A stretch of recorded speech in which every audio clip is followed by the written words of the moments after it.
"You really want to test me?" he said. And that was the moment I should have walked away, but I didn't, because I thought he was just another rich man with an ego too big for the room, and I had dealt with those before. The night had already been long, my feet aching after 10 hours on polished marble floors, balancing trays that weighed more than my patience, smiling at people who tipped like generosity was a rare currency. And I remember thinking if one more man snapped his fingers at me like I was invisible, I might actually say something I couldn't take back. And maybe that's exactly what happened when he walked in, because everything shifted without anyone saying a word, the kind of silence that doesn't come from quiet but from awareness, like the air itself knew he mattered, and I noticed it before I noticed him. The way conversations softened, the way my manager straightened his tie twice in 3 seconds, the way even the bartender stopped mid-pour just to glance over. And when I finally looked up, there he was, standing near the entrance like he owned more than just the space he occupied. Tall, composed, dressed in a suit that didn't just fit, but commanded attention. Dark hair brushed back, eyes scanning the room like he was already bored with everything in it, including me.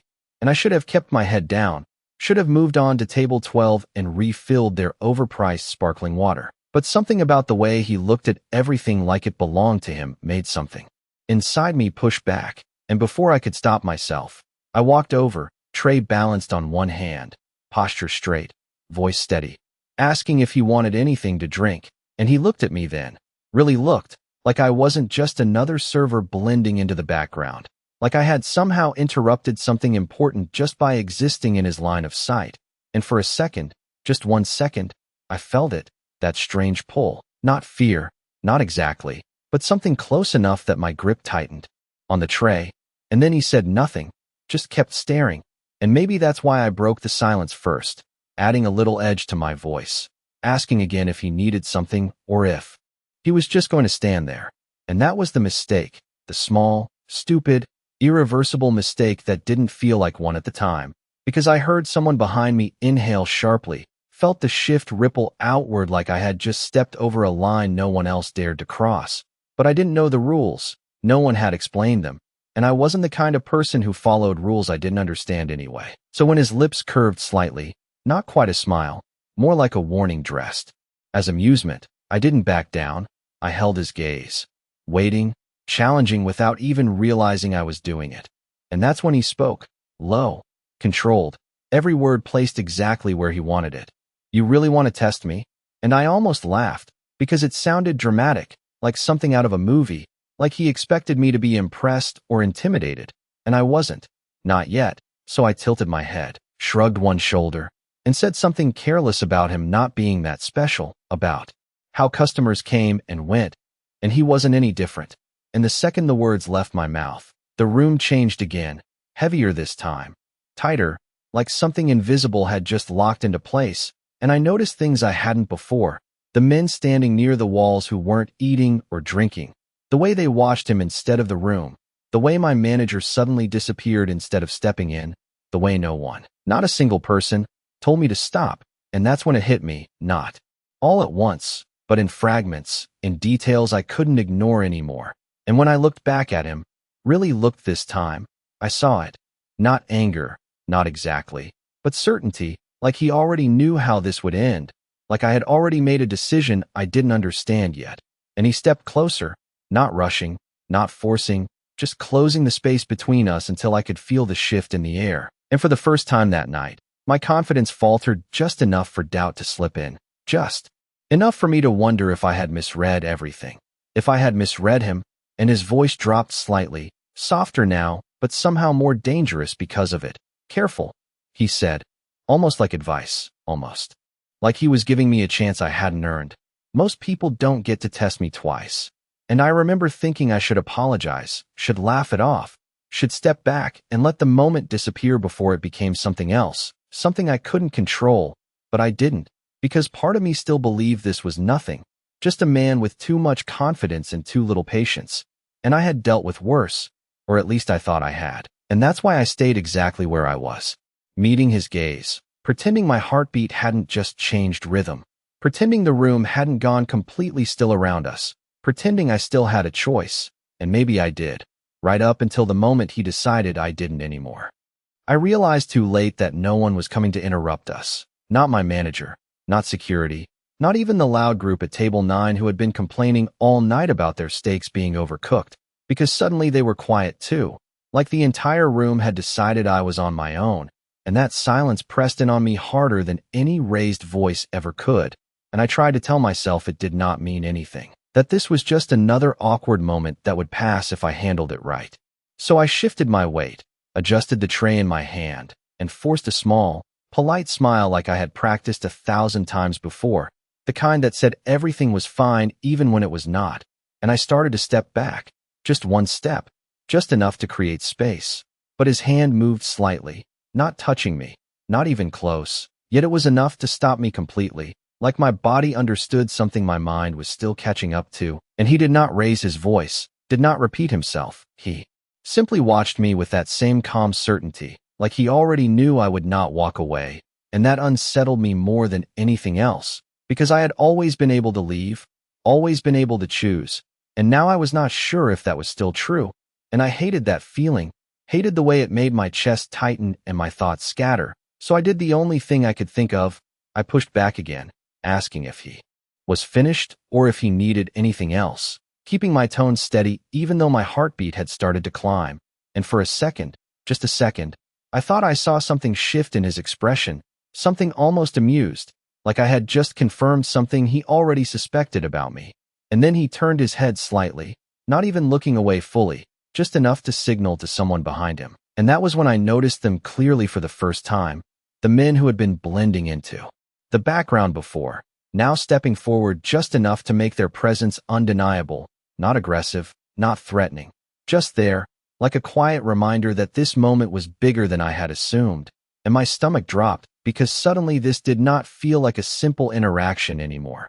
It felt like a line I had crossed without understanding the consequences, and I opened my mouth to say something else, maybe to soften it, maybe to fix it, but he spoke first, cutting through my thoughts without raising his voice. "You should stop now," he said, not as a command, not exactly, but as something final, something that did not need to be repeated, and the worst part was not the words, it was the way he said them, calm, controlled, like he was offering me a way out I did not deserve, and for a second, I almost took it, almost stepped back and let the moment end right there. But pride is a dangerous thing when you do not know who you are dealing with, and I had always relied on mine to get through situations like this, so I shook my head slightly, forcing a light laugh that did not quite sound real even to my own ears, telling him he was overreacting, that it was not that serious, and the instant the words left my mouth, I felt it again, that shift, sharper this time, like something invisible had just locked into place, and he went completely still, not angry, not even annoyed, just still, and somehow that was worse, because it felt like a decision, like he had just reached a conclusion about me that I could not take back. And then he stepped closer, slow enough that I could see it coming, close enough that I could feel the difference in the air between us, and I should have moved, should have stepped away, but I did not, because part of me refused to give him that, refused to show that he was getting to me, and his voice dropped just enough that only I could hear it. "You think this is a joke?" he said quietly, not asking, not accusing, just stating a fact, and I swallowed, suddenly aware of how dry my throat felt, how heavy the tray in my hand had become, how every instinct I had was telling me this was not a situation I could control anymore. And before I could respond, before I could decide whether to keep pushing or finally step back, he straightened again, creating just enough distance to make it feel like I could breathe. And then he did something that confused me even more. He stepped aside, just slightly, just enough to clear a path behind me, like he was letting me go, like everything that had just happened meant nothing at all, and for a split second, relief flooded through me so quickly it almost made me dizzy, because that was what I wanted, right, to walk away, to pretend this never happened, to go back to carrying trays and counting tips, and surviving another shift. So I turned, taking one step, then another, my shoulders tight, my back straight, refusing to look over my shoulder even though I could feel his gaze following me, and I almost made it, almost convinced myself I was in the clear, until I heard his voice again, calm, measured, impossible to ignore. "I will see you again," he said, not loud, not demanding, just certain, and something in the way he said it made me stop for half a second before I could catch myself. Just enough for doubt to creep back in. Just enough for me to realize that whatever I thought had ended back there had not ended at all. It had only just begun. I told myself his words did not matter as I pushed through the double doors into the kitchen. The noise hitting me all at once like nothing had changed. Plates clattering, orders being shouted, the smell of butter and garlic thick in the air. And for a second it almost worked. Almost convinced me that whatever had just happened out there was just another strange moment in a long shift. But my hands were not steady when I set the tray down, and Maria noticed immediately, asking if I was okay.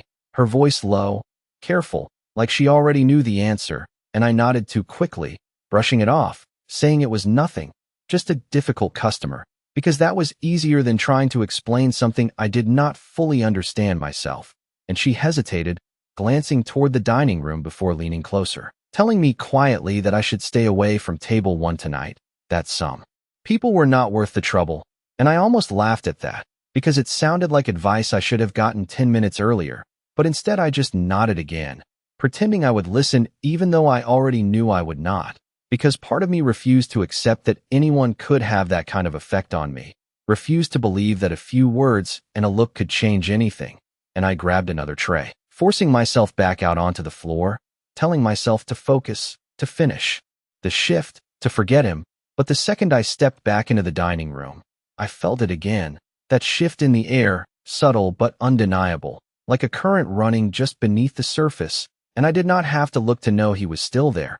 I could feel it in the way people moved, in the way conversation stayed just a little quieter near his table, and I told myself I would not look, that I would not give him that attention. But of course I did. Just a quick glance, just long enough to see him sitting now, composed, speaking quietly with one of the men beside him, like nothing had happened, like I had not just stood there challenging him in front of everyone. And that irritated me more than anything else, because it made me feel small, like I had imagined the entire intensity of that moment, like I had been the only one affected by it.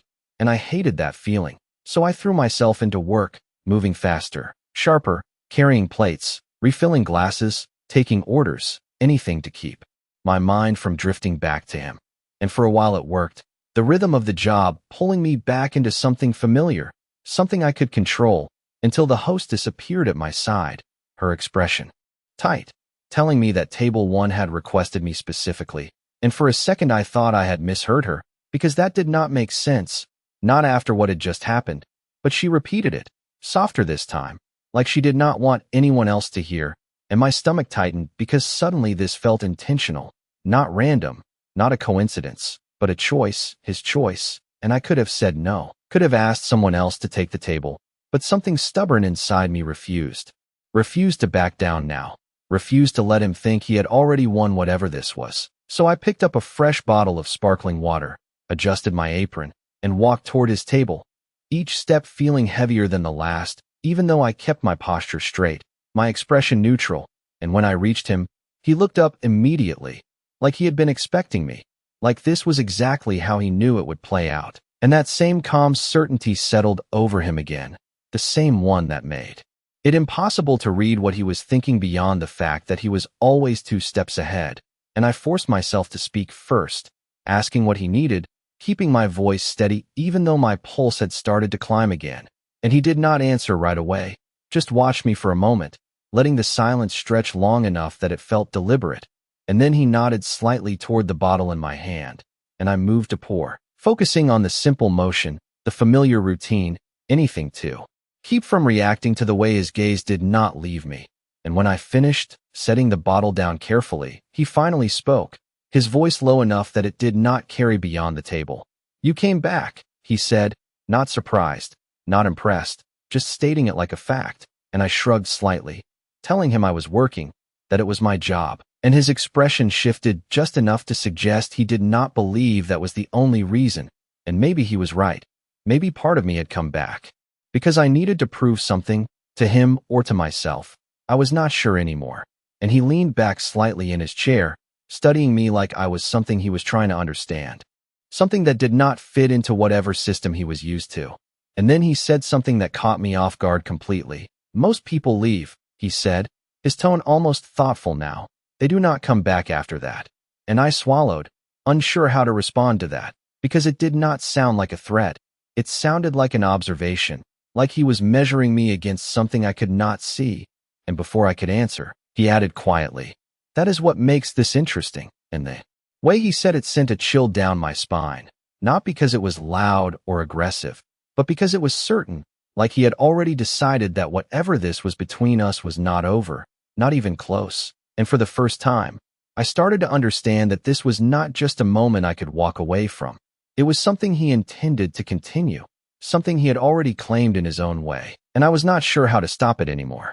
I did not like the way he said interesting, like I had just become something to be studied instead of someone who could walk away, and I forced myself to keep my expression neutral, even though my instincts were starting to shift in a way I could not ignore anymore.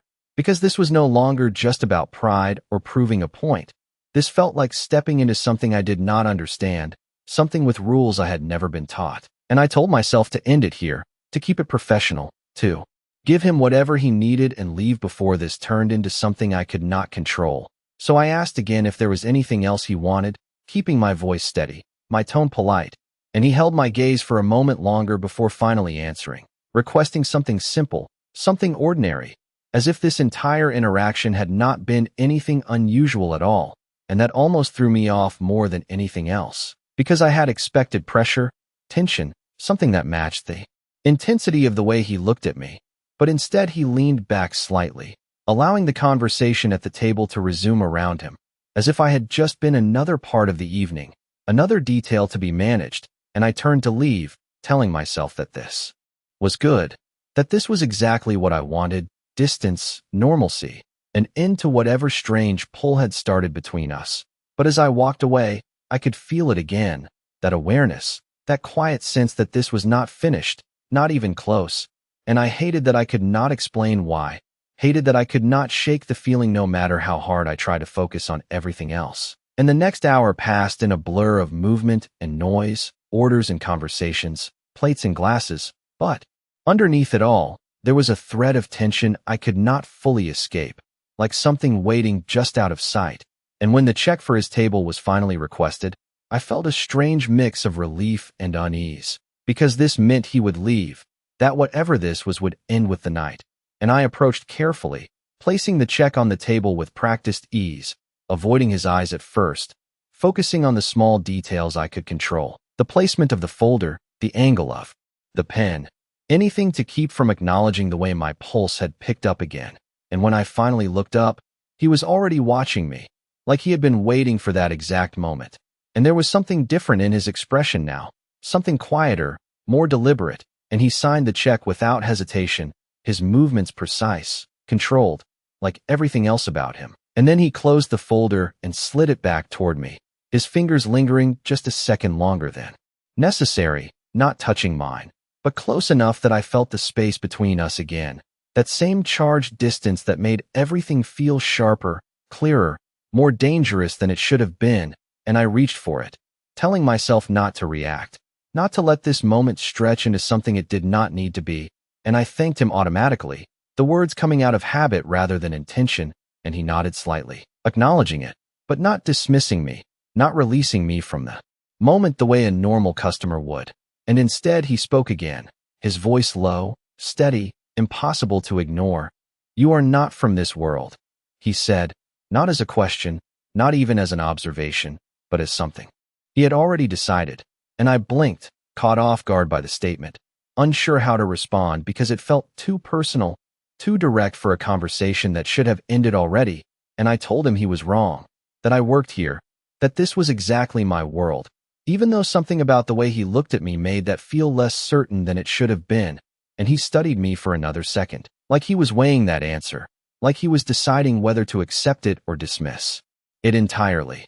And then he shook his head slightly, almost to himself, before standing, and the movement drew attention immediately, subtle but noticeable, like the room shifted around him again, and the men at his table followed without question, without hesitation, and I stepped back instinctively, creating space as he moved past me, his presence brushing close enough to remind me just how aware I had been of him all night. And just when I thought he would leave without another word, he paused beside me, not turning fully, not stopping completely, just enough to let his voice reach me clearly. "Finish your shift," he said quietly, like a simple suggestion, like something that meant nothing beyond the moment.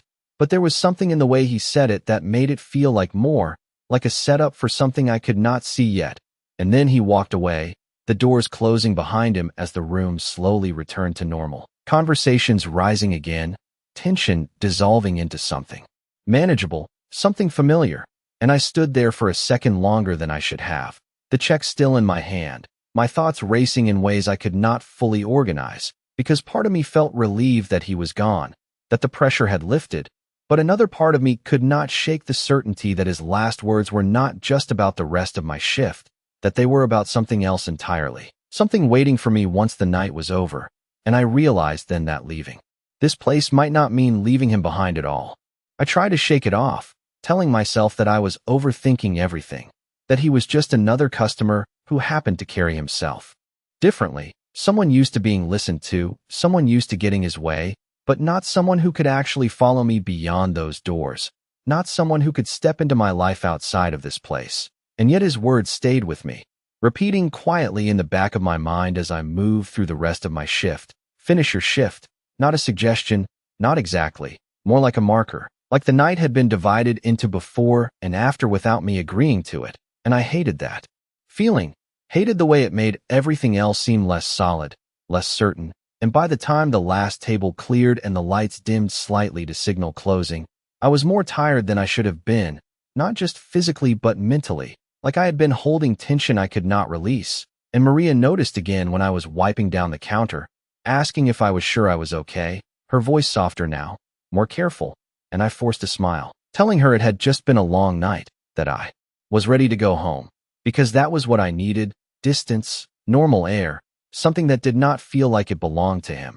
And she nodded, but did not look convinced, glancing toward the door like she expected something, and that made my chest tighten slightly, because I knew exactly what she was thinking even if she did not say it. And I shook it off, grabbing my bag, clocking out, moving through the familiar routine of ending a shift, the kind that usually grounded me, usually reset everything back to normal. But tonight it felt different, like I was moving through it on autopilot while my mind stayed somewhere else entirely.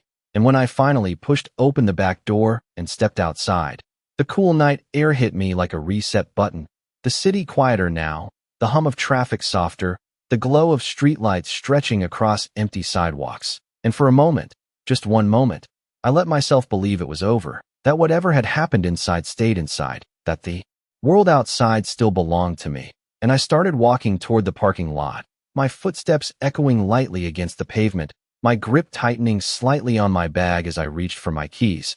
And that was when I saw the car, parked just far enough from the entrance to seem intentional, sleek, dark, the kind of car that did not belong in a staff lot behind a restaurant. And my steps slowed without me meaning them to, my instincts picking up on something before I could explain it.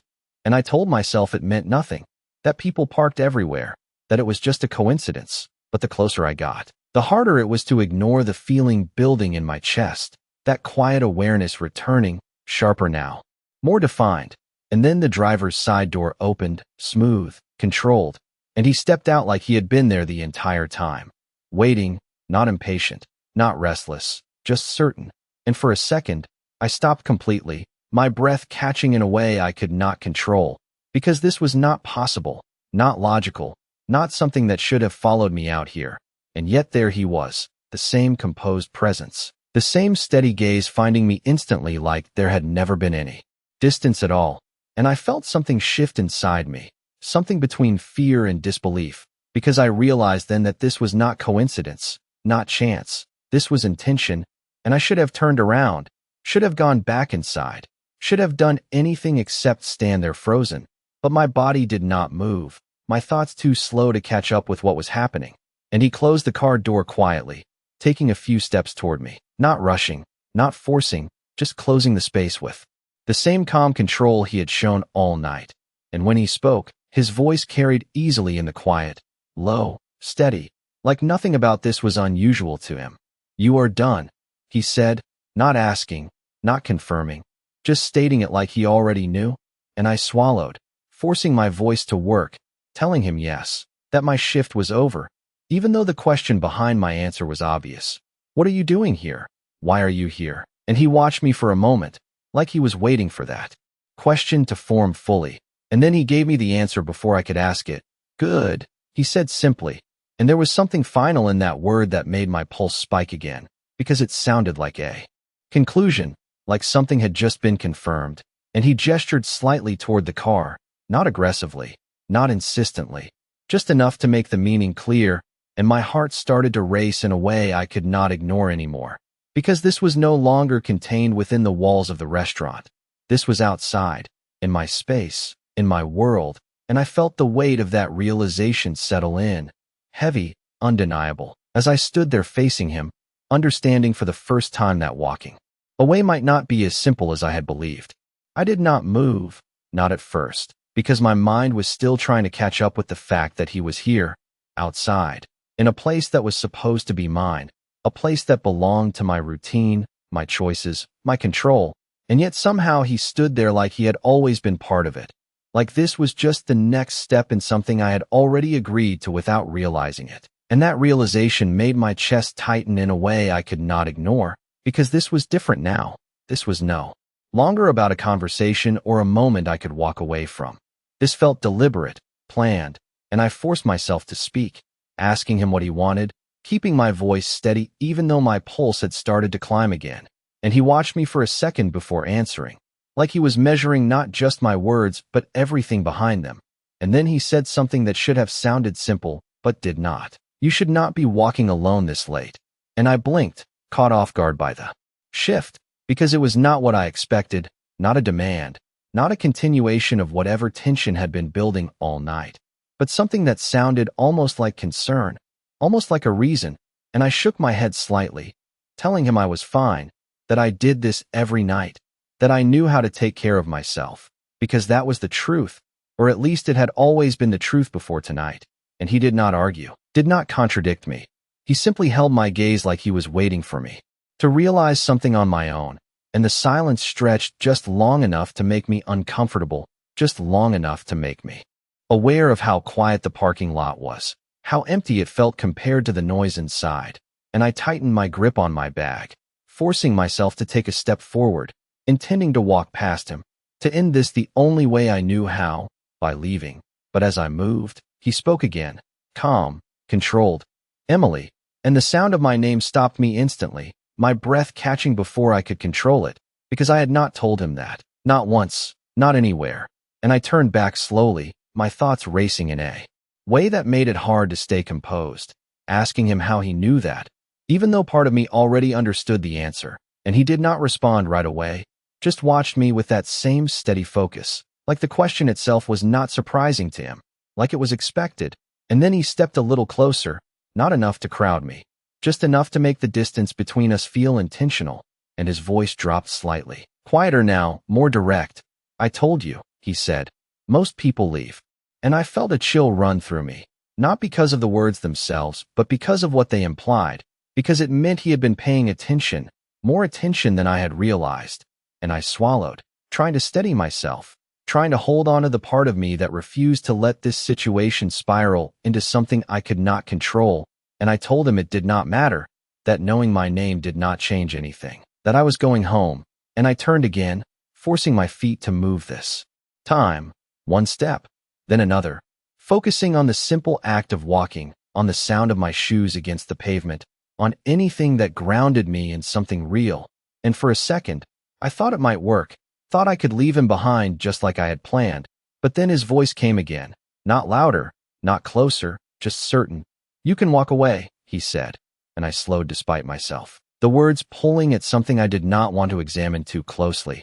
But you already know this does not end here. And I stopped, my back still to him, my breath uneven in a way I could not hide, because part of me wanted to deny it, wanted to turn around and tell him he was wrong, that he did not get to decide what happened next, that he did not get to follow me into my life like this. But another part of me, quieter, more honest, knew that something had shifted the moment I did not walk away inside that restaurant, knew that this was not just about him. It was about the choice I had already made without understanding it. And I closed my eyes for a second, steadying myself before turning back again, meeting his gaze fully this time, because if this was not over, if he was not going to let it be over, then I needed to understand why. Needed to see it clearly instead of pretending it was something small, something insignificant, and I asked him directly what he wanted from me, my voice stronger now, more grounded, even as my heart continued to race, and he held my gaze without hesitation, without uncertainty, like the answer had never been in question, and for a moment, he did not speak at all, letting the silence settle between us again, heavier this time, more deliberate, before finally saying, "You." And the simplicity of that answer hit harder than anything else he could have said, because it was not complicated, not dressed up in anything else, just direct, just certain, and I felt something shift inside me again, something deeper this time, because this was no longer about misunderstanding or coincidence. This was intention, clear and undeniable, and standing there in the quiet of that empty lot, I realized that whatever this was, it had already moved beyond something I could easily walk away from, and I was not sure anymore if I wanted to pretend that I could. The word hung between us longer than it should have, simple and direct, yet carrying a weight I could not ignore, and for a moment I just stared at him, trying to decide if I had heard it wrong, if there was something hidden underneath it that I was missing. But there was not. It was exactly what it sounded like, and that made it harder to respond, harder to push back the way I had before. Because this was not arrogance or attitude or a challenge I could dismiss. This was intention, clear and unapologetic, and I felt my pulse shift. Again, not faster this time, but deeper, like something inside me was adjusting to the reality of the situation whether I wanted it to or not, and I forced myself to breathe, to stay grounded, to remember that I still had a choice here, that no matter how certain he sounded, no matter how controlled he seemed, I could still walk away. So I lifted my chin slightly, meeting his gaze without stepping back, telling him that was not how this worked, that people did not just decide things like that I was not something he could claim because of a conversation in a restaurant, and my voice was steady, stronger than I expected it to be, and for a second I thought maybe that would be enough, maybe that would break whatever pattern he had already built in his mind. But instead he just watched me, that same calm focus, like he had expected that response, like it was part of the equation he had already solved. And he took another step closer, slow, deliberate, stopping just at the edge of my space without crossing into it. And that restraint unsettled me more than anything else, because it meant he did not need to force anything. He did not need to push. He simply waited, confident that I would not leave. And that realization made something twist in my chest, because I did not know if he was right. And that uncertainty was something I was not used to. And I tightened my grip on my bag again, grounding myself in something real, something physical, and I told him he was wrong, that he did not know me, that he did not get to decide anything about my life. And this time there was more edge in my voice, more urgency, because I needed him to understand that I was not going to be pulled into whatever this was without a fight. And for the first time, something in his expression shifted slightly, not anger, not frustration, but something quieter, something almost thoughtful, like he was reassessing me in a way that went beyond the surface. And he nodded once, slow, like he was acknowledging something rather than challenging it. And when he spoke again, his voice was just as calm as before, just as controlled, but there was a new layer to it, something that felt less like a statement and more like a promise. "I do not decide your life," he said, and I felt a flicker of relief at those words before he continued. "I decide what I do with mine." And the meaning settled in immediately, heavy and undeniable, because it was not about control in the way I had framed it. It was about choice, his choice, and the fact that he had already made it. And I opened my mouth to respond, to push back again. But the words caught somewhere between my thoughts and my voice. Because for the first time I was not sure what I was arguing against, not sure what line I was trying to hold. And that hesitation, that brief moment where I did not have an answer, seemed to confirm something for him, because he stepped back slightly then, creating space instead of closing it, like he was giving me room to think, to breathe, to make a decision without pressure. And that unexpected shift caught me off guard, because it was the opposite of what I expected, the opposite of what I had prepared myself for. And it left me standing there with more control than I thought I would have. And somehow that made it harder, not easier, because now the choice felt real, felt mine. And I looked at him, really looked this time. At the way he held himself, the way he did not rush or push or demand, the way everything about him suggested certainty without needing to prove it. And I realized that this was not about a moment or a misunderstanding or even a challenge anymore. This was something he intended to follow through on, something he had already committed to in a way I did not fully understand. And the question was no longer whether I could walk away, it was whether I would. And that realization settled over me slowly, like something inevitable. And I took a breath, steadying myself before speaking again, asking him what happened if I said no. Because that was the only question that mattered now, the only one that could define whatever this was going to become. And he held my gaze without hesitation, without even a flicker of doubt. And for a second the silence stretched between us again, heavier than before, more deliberate. Before he answered, his voice low, certain, impossible to misinterpret. Then I wait. And something about the way he said it, not impatient, not threatening, just absolute, sent a different kind of chill through me, because it meant this was not temporary, not something that would fade with time or distance. It meant he had already decided that this was not over, no matter what I chose in that moment. And standing there under the dim parking lot lights, I realized that for the first time in my life, walking away did not feel like the end of something. It felt like the beginning of something I could not escape. The word wait stayed with me longer than anything else he had said, not because it was loud or dramatic, but because of how certain it sounded, like time itself was something he controlled differently than everyone else. And I stood there for a moment, trying to understand what that meant for me, because waiting implied patience, and patience implied intention, and intention like his did not disappear. It did not fade or get distracted or move on to something easier. It stayed steady and focused, and that realization made something shift inside me in a way I could not ignore. Because for the first time this was not just about him. It was about me too, about the choice in front of me and what it would actually mean.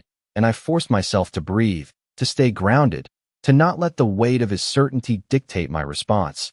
Because I had spent my entire life making my own decisions, carving out my own space, surviving on my own terms, and I was not about to let someone rewrite that just because they decided I was interesting. So I straightened slightly, meeting his gaze without hesitation this time. And I told him no, clear and direct, no hesitation, no uncertainty, because that was the only answer that made sense, the only answer that protected the life I had built. And for a second nothing happened, no reaction, no shift, just that same calm focus as he took in my words. And then he nodded once, slow, deliberate, like he was acknowledging something rather than resisting it. And that caught me off guard more than anything else, because I had expected pushback, expected pressure, expected something that would force me to defend my answer. But instead he stepped back, creating more space between us, like he was accepting what I had said without argument. And for a moment, just a moment, relief hit me, sharp and immediate, because that was it. That was what I wanted, an end, a boundary, a clear line that he would not cross. And I turned, this time with more confidence, my steps steady as I started toward my car again, telling myself it was over, that I had made my choice and he had respected it, that whatever had started tonight had ended just as quickly. And I reached my car, unlocking it with a quick press of the button, the familiar sound grounding me in something real, something normal. And I opened the door, sliding into the driver's seat with a sense of finality I had been chasing all night. But before I could close it, his voice came again, not louder, not closer, just there, cutting through the quiet with the same steady certainty. Good, he said, and I paused, my hand still on the door, because something about that word did not match the relief I had just felt. And I looked back at him, confusion slipping in before I could stop it. And he held my gaze for a second longer before adding, now it is your choice. And the meaning settled in slowly, heavier than I expected, because it sounded simple. But it was not. It was not about this moment or this parking lot, or even tonight. It was about everything that came after, about whether I would ignore this, pretend it never happened, go back to my life like nothing had shifted, or whether I would keep thinking about it, keep feeling the pull of something I did not understand but could not fully dismiss. And I realized then that saying no had not ended anything. It had only defined the terms, had only set the starting point for something that would not disappear, just because I wanted it to. And that realization lingered as I finally closed the car door, the sound echoing slightly in the quiet. And I started the engine, my hands steady on the wheel even as my thoughts moved faster than I could organize them. And I pulled out of the parking lot without looking back again. Because I did not need to. I could feel his presence even without seeing it. Could feel the weight of what had just happened settling in deeper with every second. And as the city lights stretched out in front of me, familiar and distant at the same time, I told myself I had made the right decision, that I had protected my space, my life, my independence. But the truth was harder to ignore, because somewhere beneath that certainty was a question I could not silence, a quiet, persistent thought that kept returning no matter how far I drove. And it was not about him waiting. It was about whether I would eventually stop pretending that I did not want to turn back. I told myself I would not think about him again, that whatever had happened in that parking lot would stay there, contained and distant like something I could file away and forget. But the city did not feel the same on the drive home. The streetlights stretching longer than usual, the quiet between intersections heavier than it should have been, and every red light felt like a pause I did not ask for. A moment where my thoughts caught up with me whether I wanted them to or not, replaying everything in fragments, the way he looked at me, the way he spoke, the way nothing about him felt rushed or uncertain, and I tightened my grip on the steering wheel, focusing on the road, on the simple act of driving, because that was something I understood, something predictable, something that did not shift without warning, and yet even that felt different tonight. Like I was moving through something that had already changed without my permission, and by the time I pulled into my apartment complex, the sense of normalcy I had been trying to hold on to felt thinner, like it could disappear if I pushed too hard, and I parked, sitting there for a second longer than necessary, the engine still running, the soft hum filling the silence as I stared ahead, telling myself again that I had made the right choice, that saying no had been the only option, the only way to keep control of my life. And I reached for my bag, turning off the engine, stepping out into the quiet lot. That was so familiar it should have been comforting. But tonight it felt different, like I was noticing things I had ignored before. The distance between the lights, the way the shadows stretched across the pavement, the subtle sounds of the city in the background. And I walked toward my building, my steps steady even as my mind refused to settle. And when I reached my door, fumbling slightly with my keys, I felt it again. Not fear, not exactly, but awareness. The same kind that had followed me all night, and I paused, just for a second, glancing over my shoulder even though I knew he was not there, could not be there, because this was my space, my life, my world.